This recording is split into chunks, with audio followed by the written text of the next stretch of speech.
sudah rendah hati, kamu rasa diri sudah rendah hati kan, itu merupakan potensi kamu mampu dalam pelajaran.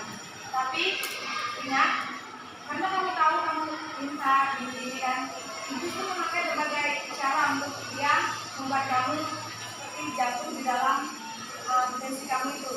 Kamu pasti sombong, menjadi sombong, tidak mau bantu orang lah, masa itu aja nggak bisa gitu kan. Nah, jadi iblis bisa saja mengambil potensi kamu itu melalui hal itu, melalui diri kamu sendiri. Seperti yang Aldo bilang tadi, yang besi hancur gimana karatnya. Nah, itu juga bisa kita samakan di dalam hal itu. Iblis juga punya hak untuk apa? Untuk membela kita ya, atau dalamnya ajaran kita dia memang punya hak, tapi itu tergantung dari kita sendiri lagi. Kita menyikapnya berserah atau tidak dengan Tuhan.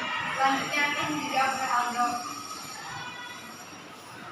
Dan selanjutnya, kenapa iblis lebih menggunakan potensi daripada kelemahan? Karena bila kita lihat dengan banyak figur yang begitu, ada banyak orang mencoba untuk menutupi kelemahannya atau kekurangannya.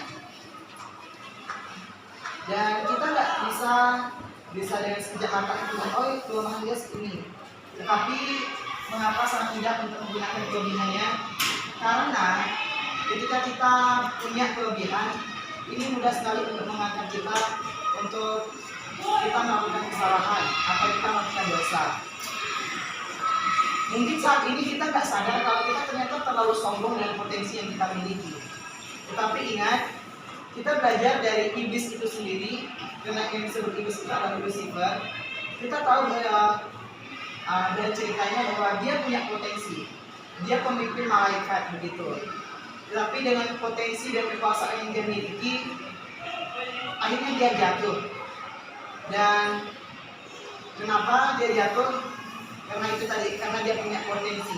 Kalau seandainya dia tidak punya potensi, dia nggak akan sombong begitu. Lagian, kenapa sih harus sombong kalau kita nggak bisa gitu? Jadi yang sering kita jumpai orang sombong itu orang yang bisa, bukan orang yang nggak bisa. Gitu. Jadi kenapa menggunakan potensi? Karena kita secara tidak sadar akan melakukan kesalahan karena yang pakai potensi.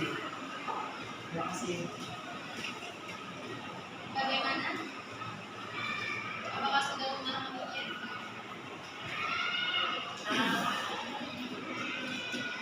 Benar nggak sih kalau saya bilang kayak gini, kelebihan kita itu kelemahan kita?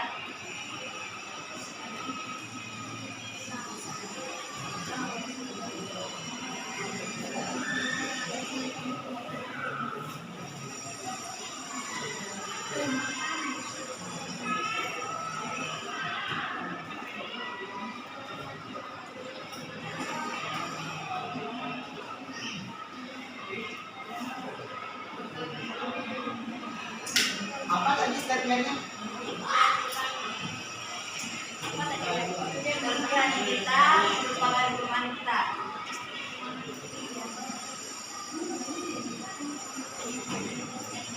Saya nggak kurang setuju sih dengan statement itu, karena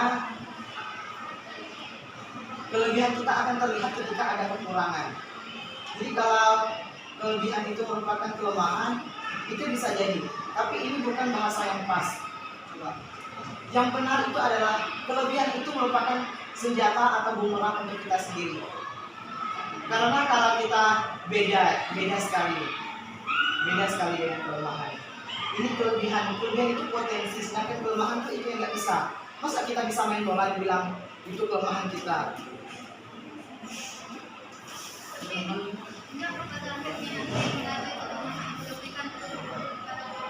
Karena katanya kan kelebihan itu pada sombong.